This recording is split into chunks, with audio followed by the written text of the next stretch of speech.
नमस्कार साथियों। The 10 minute show में आप सभी का हार्दिक स्वागत है।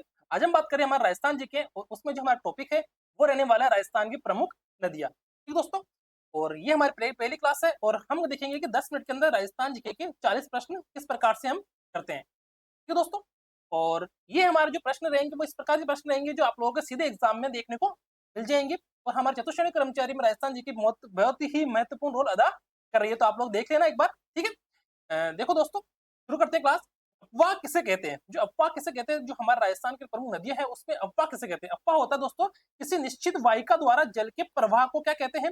अफवाह। ठीक है दोस्तों, आगे देखते हैं कि किसी नदी एवं उसकी सहायक नदियों द्वारा, नदी और उसकी सहायक नदियों द्वारा जल को बहाकर ले जाने की प्रणाली को क्या कहा जाता है? जल को बहाकर ले जाने की प्रणाली को क्या कहा जाता है दोस्तों? अफवाह तंत्र। जल विभाजक रेखा का कार्य क्या होता है? जो जल विभाजक रेखा होती है ना, जैसे ये राजस्थान हो गया तो इसकी जल विभाजक रेखा, ये कोई जल विभाजक रेखा हो गई, तो उसका क्या कार्य होता है? दो जिलों को विभाजित करना नहीं, दो अपवाह तंत्रों को अलग अलग करना। क्या होता है दोस्तों? दो अपवाह तंत्रों को अलग अलग करना उसका प्रमुख कार्य है। ठीक है, क्वेश्चन नंबर 4, अरावली पर्वतमाला किस जल विभाजक रेखा का कार्य करती है? किस जल विभाजक रेखा कार्य करती है? गंगा और यमुना के मध्य, ब्रह्मपुत्र और गंगा नदी के मध्य, सिंधु और गंगा नदी के मध्य। तो ये करती है दोस्तों अपनी सिंधु और गंगा नदी के मध्य जल विभाजक रेखा का कार्य करती है। इसका जल विभाजक रेखा का कार्य करती है। अरावली पर्वतमाला का विस्तार कहां से कहां तक है? ये राजस्थान में अरावली पर्वतमाला है। ठीक है, तो इसका विस्तार गुजरात के पालनपुर से रायसेन दिल्ली तक है। ठीक है, गुजरात से दिल्ली तक है। ठीक है, राइट आंसर होगा सेकंड। क्वेश्चन नंबर 6, अरावली पर्वतमाला के पूर्वी भाग में कौन सी नदियां बहती है? ये राजस्थान हो गया। इसके पूर्वी भाग में, राजस्थान के पूर्वी भाग में कौन सी नदियां बहती है? बनास, बेड़च और मेनाल। ठीक है, गग्गर नहीं बहती है, लूनी नहीं बहती है, लूनी नहीं बहती है। ठीक है, तो ये हो गया अरावली पर्वतमाला के पूर्वी भाग में बनास, बेड़च और मेनाल। अरावली के पश्चिमी भाग में प्रमुख नदियां है, अरावली हो गया, अरावली हो गया। इसके पश्चिमी भाग में कौन कौन सी नदियां बहती है? चंबल, चंबल नहीं बहती है, और गंगा नहीं बहती है, और बनास नहीं बहती। तो ये पश्चिम बनास, साबरमती और लूनी। तो ये पश्चिम बनास, साबरमती और लूनी अरावली के पश्चिम में बहती है। भारत की महान जल विभाजक रेखा किसे कहते हैं? भारत की महान जल विभाजक रेखा किसे कहते हैं? अपने अरावली पर्वतमाला को। ठीक है, राजस्थान में अरब सागर और बंगाल की खाड़ी के मध्य जल विभाजक का कार्य कौन करता है? किसके मध्य दोस्तों? अरब सागर और बंगाल की खाड़ी।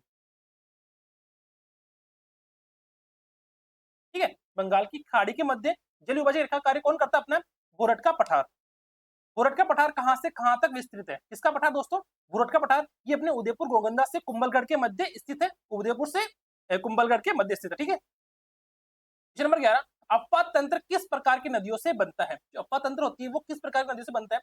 केवल स्थायी नदियां, मौसमी नदियां, जिलों व नालों से? तो ये बनता है मुख्य नदी और उसकी सहायक नदियों से। क्या बनता है दोस्तों? अपवाह तंत्र। भारत में गंगा नदी तंत्र किस सागर से जल प्रवाहित करता है? भारत में जो गंगा नदी तंत्र है वो किस सागर से में जल प्रवाहित करता है? वो है अपने बंगाली खाड़ी में जल प्रवाह करता है। सिंधु नदी तंत्र का जल किस सागर में प्रवाहित होता है? जो सिंधु नदी तंत्र है उसका जो जल है वो किस सागर में प्रवाहित होता है?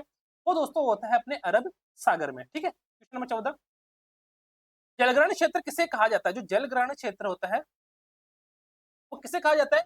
वह क्षेत्र जहां वर्षा नहीं होती है, वह स्थान जहां नदी समुद्र में मिलती है, वह क्षेत्र जहां नदी जल को प्राप्त करती है, वह क्षेत्र जहां जल संग्रहण बांध होते हैं। तो वह क्षेत्र जहां नदी जल को प्राप्त करती है वो क्या कहती है दोस्तों? जल ग्रहण क्षेत्र कहलाता है। ठीक है, राजस्थान में जल ग्रहण क्षेत्र की दृष्टि से सर्वाधिक क्षेत्र किस नदी का है?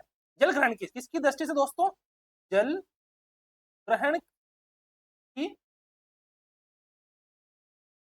दृष्टि से सर्वाधिक क्षेत्र किस नदी का? लूनी, चंबल, माही और बनास। तो ये है अपना बनास नदी का। किसका? बनास नदी का। किस? ठीक है दोस्तों, क्वेश्चन नंबर 16, निम्नलिखित में से कौन सी नदी राजस्थान की सबसे लंबी नदी? सबसे लंबी नदी है, सबसे लंबी नदी है। तो सबसे लंबी नदी कौन सी है दोस्तों राजस्थान की? बताओ। बनास, लूनी, चंबल और माही। तो बनास, लूनी, चंबल और माही। तो दोस्तों अपने चंबल नदी सबसे लंबी नदी है राजस्थान की, और ये कितने किलोमीटर है? 966 किलोमीटर है। ठीक है, 966 किलोमीटर। राजस्थान की पूर्णतः राज्य में बहने वाली, पूर्णतः देखो, पूर्णतः राज्य में बहने वाली सबसे लंबी नदी कौन सी है? पूर्ण राज्य में बहने वाली सबसे लंबी नदी अपनी बनास है, और वो दोस्तों 480 किलोमीटर लंबी है। कितनी किलोमीटर लंबी है वो?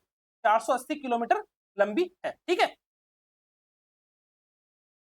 क्वेश्चन नंबर 18, राजस्थान में जल ग्रहण क्षेत्र की दृष्टि से नदियों का सही क्रम किसकी दृष्टि से दोस्तों? जल ग्रहण की दृष्टि से राजस्थान में नदियों का सबसे नदियों का सही क्रम कौन सा दोस्तों? तो दोस्तों यहाँ पर देखो, बनास, सोनी, चंबल और माही का जो जल ग्रहण है वो है दोस्तों अपने 24%, का है अपने 20%, इसका है 17 और इसका है 9%। ठीक है, तो यानी जल ग्रहण क्षेत्र परसेंटेज कितना है इसका? बनास का 24, लूनी का 20, चंबल का 17 और माही का 9%। तो बनास, लूनी, चंबल, माही, तो अपना ऑप्शन नंबर 1 में राइट आंसर है। ठीक है, सतही जल की दृष्टि से राजस्थान में नदियों का सही क्रम, सतही जल की दृष्टि से, सतही जल की दृष्टि से राजस्थान में नदियों का सही क्रम, तो दोस्तों राजस्थान में नदियों का सही क्रम कौन सा हो जाएगा अपना? चंबल, बनास, माही, लूनी, साबरमती, चंबल, बनास, माही, लूनी, साबरमती, ऑप्शन नंबर 1। ठीक है, तो सतही जल की दृष्टि से नदियों का सही क्रम कौन सा है? चंबल, बनास, माही, लूनी और साबरमती। राजस्थान में भारत के कुल सतही जल का प्रतिशत कितना है? भारत के कुल सतही जल का प्रतिशत कितना है दोस्तों भारत के? अपने 1.16%, 1.16% है। ठीक है, राजस्थान में सिंचाई का प्रमुख स्रोत क्या है? सिंचाई का प्रमुख स्रोत क्या है दोस्तों राजस्थान में? नदी प्रणाली, वर्षा जल संग्रहण, बांधों द्वारा जल आपूर्ति और कुएं नलकूप। तो कुएं एवं नलकूप ही राजस्थान में सिंचाई के प्रमुख साधन है। राजस्थान में नदियों की जल उपयोगिता, पेयजल, सिंचाई, जल उद्विद्युत, मत्स्य पालन की दृष्टि से सही क्रम है। मतलब जल उपयोगिता की दृष्टि से नदियों का सही क्रम क्या है? बताओ मुझे। क्वेश्चन नंबर 22 के अंदर दोस्तों ये है दोस्तों अपने चंबल, बनास, माही, साबरमती और लूनी, चंबल, बनास, माही, साबरमती और लूनी, चंबल, बनास, माही, साबरमती और लूनी। ठीक है, राजस्थान में जल की उपलब्धता की दृष्टि से नदियों का क्रम क्या है? जल उपलब्धता,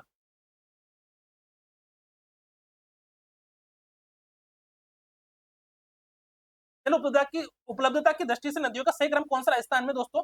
ये अपना दोस्तों है चंबल, बनास, माही, लूनी और साबरमती, चंबल, बनास, माही, लूनी और साबरमती। ठीक है, क्वेश्चन नंबर 24, राजस्थान में कुल जल तंत्र का कितने प्रतिशत भाग आंतरिक प्रवाह तंत्र के अंतर्गत आता है? जो आंतरिक प्रवाह तंत्र है, तंत्र के अंदर कितना आता है दोस्तों? अपने 60% भाग राजस्थान में आंतरिक प्रवाह तंत्र का है। आंतरिक प्रवाह तंत्र की प्रमुख विशेषता क्या है? आंतरिक प्रवाह तंत्र की प्रमुख विशेषता क्या है दोस्तों? इसका उद्गम समाप्ति स्थल दोनों निश्चित होते हैं क्या? नहीं।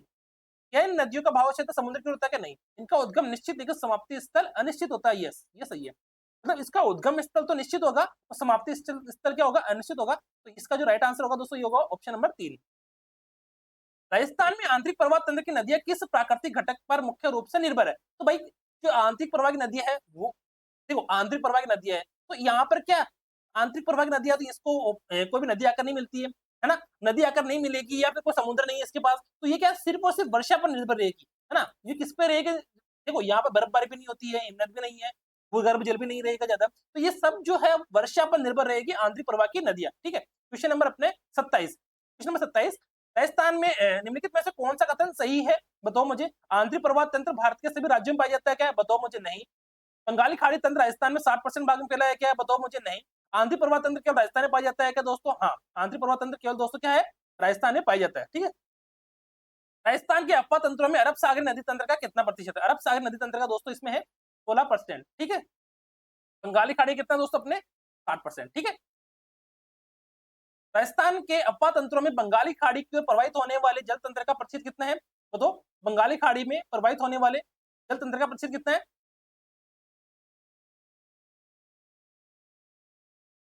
सॉरी, क्या दे रखा है दोस्तों? राजस्थानी अफवाह तंत्रों में अरब सागर नदी तंत्र का 16% है ना? अरब सागरी का बंगाली खाड़ी का, सॉरी बंगाली खाड़ी का अपने 24% है। ठीक है, बंगाली खाड़ी कितने 24%। ठीक है, अरब सागरी नदी तंत्र का तो कितना हो गया अपना? बंगाली खाड़ी का 24% और अरब सागरी नदी तंत्र का अपना 16%। ठीक है, यहाँ तक आगे समझ में, आगे देखते हैं। निम्नलिखित में से कौन सी नदियां राजस्थान की आंतरिक प्रवाह तंत्र से संबंधित है? जिनका प्रवाह सीमित होता है तथा समाप्ति स्थल अनिश्चित होता है, ये तो सबको पता है। तो ये है अपने दोस्तों कौन कौन सी नदी है? काकनी, घग्गर, रूपनगढ़ और खंडेरा नदी है, जो अपनी क्या है दोस्तों? अपनी आंतरिक प्रवाह की नदियां हैं। इनमें से कौन सी नदी आंतरिक प्रवाह तंत्र की प्रमुख नदियों में नहीं है? सुपरेल, बनास, बनास, खारी और अपनी ताबी। तो यह बनास नदी जो अपनी आंतरिक प्रवाह नदी नहीं है। घग्गर नदी को राजस्थान में किस प्रकार के की नदी के रूप में जाना जाता है? मृत, हिमानी, जलोढ़ और सदानीरा। तो यह दोस्तों अपनी मृत नदी के नाम से जाना जाता है। घग्गर नदी का उद्गम स्थल कहाँ से होता है? तो दोस्तों ये तो पता सबको, ये कालका शिवालिक की पहाड़ियों से होता है। राजस्थान में घग्गर नदी का प्रवेश स्थल कौन सा है? ये अपने है हनुमानगढ़ टिब्बी। ठीक है, क्वेश्चन नंबर अपने 35। तो दोस्तों घग्गर नदी का प्रवाह क्षेत्र हनुमानगढ़ में किस नाम से जाना जाता है? दोस्तों ये नाली के नाम से जाना जाता है हनुमानगढ़ में। ठीक है, राजस्थान में आंतरिक प्रवाह तंत्र की सबसे लंबी नदी कौन सी? राजस्थान में आंतरिक प्रवाह तंत्र की सबसे लंबी नदी दोस्तों अपनी है घग्गर नदी। ठीक है, घग्गर नदी द्वारा निर्मित मैदान को राजस्थान में क्या कहा जाता है? राजस्थान में दोस्तों इसको पाट कहा जाता है। ठीक है, घग्गर नदी द्वारा निर्मित मैदान को राजस्थान में पाट कहा जाता है। घग्गर नदी के किनारे स्थित सिंधु सभ्यता के कौन कौन से स्थल राजस्थान में मिले हैं? तो दोस्तों वह मिले अपने कालीबंगा और रंगमहल घग्गर नदी के किनारे। पाकिस्तान में घग्गर नदी के प्रवाह क्षेत्र को किस नाम से जाना जाता है? पाकिस्तान में दोस्तों इसको बोलते हैं हकरा। क्या बोलते हैं? हकरा। शेखावटी प्रदेश चूरू, झुंझुनू, सीकर की प्रमुख नदी कौन सी है जो पूर्णतः राजस्थान में बहती है और आंतरिक प्रवाह तंत्र की सबसे लंबी नदी मानी जाती है? तो वह है दोस्तों अपनी कांतली नदी। दोस्तों यहाँ तक समझ में आ चुका है दोस्तों। ये अपना द 10 मिनट शो के अंदर 40 क्वेश्चन कंप्लीट हो चुके हैं राजस्थान की प्रमुख नदियां। ठीक है दोस्तों, और ऐसे प्रश्न आप लोगों को मिलते रहेंगे, तो आप लोग जो चैनल से नहीं जुड़े हैं वो लाइक कर देना, शेयर कर देना और चैनल को सब्सक्राइब कर देना। थैंक यू दोस्तों।